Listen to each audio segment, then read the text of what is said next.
Kisah Inspirasi Iman. Hari ini, tanggal 12 Agustus. Santa Jean Frances de Chantal. Pada Madame de Chantal saya telah menemukan wanita sempurna, yang sulit ditemukan Salomo di Yerusalem, Santo Francis de Sales, pembimbing rohaninya. Jean Frances de Chantal lahir di Dijon, Prancis, pada tanggal 28 Januari tahun 1572, dan meninggal di Visitation Convent Moulins pada tanggal 13 Desember tahun 1641. Jeanne lahir dari kalangan bangsawan, ayahnya menjadi presiden parlemen dari Burgundi. Pada usia 20 tahun dia menikah dengan Baron de Chantal. Jeanne memiliki 4 anak, dan sangat mencintai dan melayani keluarga mudanya sampai kematian suaminya dalam kecelakaan berburu pada usia 28 tahun. Selama 7 tahun dia dipaksa untuk tinggal di rumah ayah mertuanya, yang berwatak buruk terhadapnya, dan pada saat itulah dia mengambil sumpah kesucian abadi.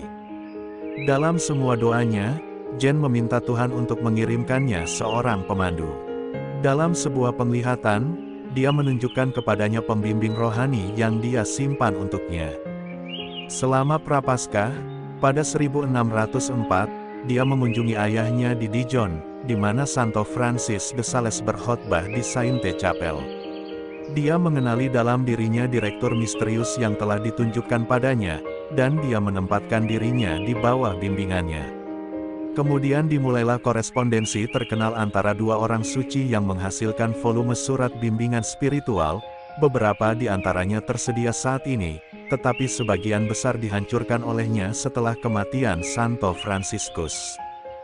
Dia pergi ke Annecy pada tahun 1610, di mana dia percaya Tuhan memanggilnya untuk mendirikan ordo bagi wanita dan gadis yang merasa terpanggil untuk menjalani kehidupan kesempurnaan Kristen, tetapi tidak mempraktikkan asketisme yang ketat dari ordo religius saat itu.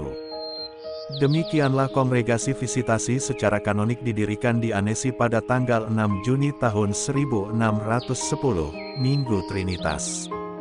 Metode kesempurnaan spiritual para biarawati visitasi adalah Santo Franciscus, yang terdiri dari selalu menyatukan kehendak seseorang dengan kehendak ilahi, dalam mengambil, bisa dikatakan, jiwa, hati, dan kerinduan seseorang ke dalam tangan seseorang dan memberikannya ke dalam pemeliharaan Tuhan, dan dalam upaya untuk selalu melakukan apa yang menyenangkan baginya. Ada 86 biara-biarawati visitasi pada saat kematiannya 31 tahun kemudian.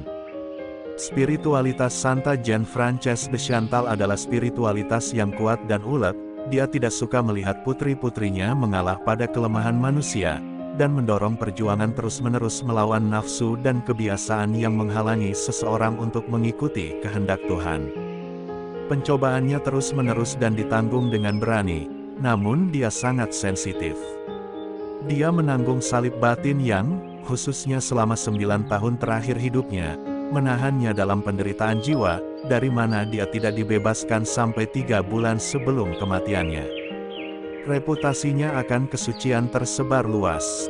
Ratu, pangeran, dan putri berbondong-bondong ke ruang resepsi visitasi. Kemanapun dia pergi untuk mendirikan yayasan, orang-orang memberinya tepuk tangan meriah. Orang-orang ini, katanya, tidak mengenal saya, mereka salah. Tubuhnya dihormati bersama dengan Santo Francis de Sales di gereja visitasi di Annecy. Dia dikanonisasi pada tahun 1767. Santo Jean Frances de Chantal, doakanlah kami. MAP TV Channel.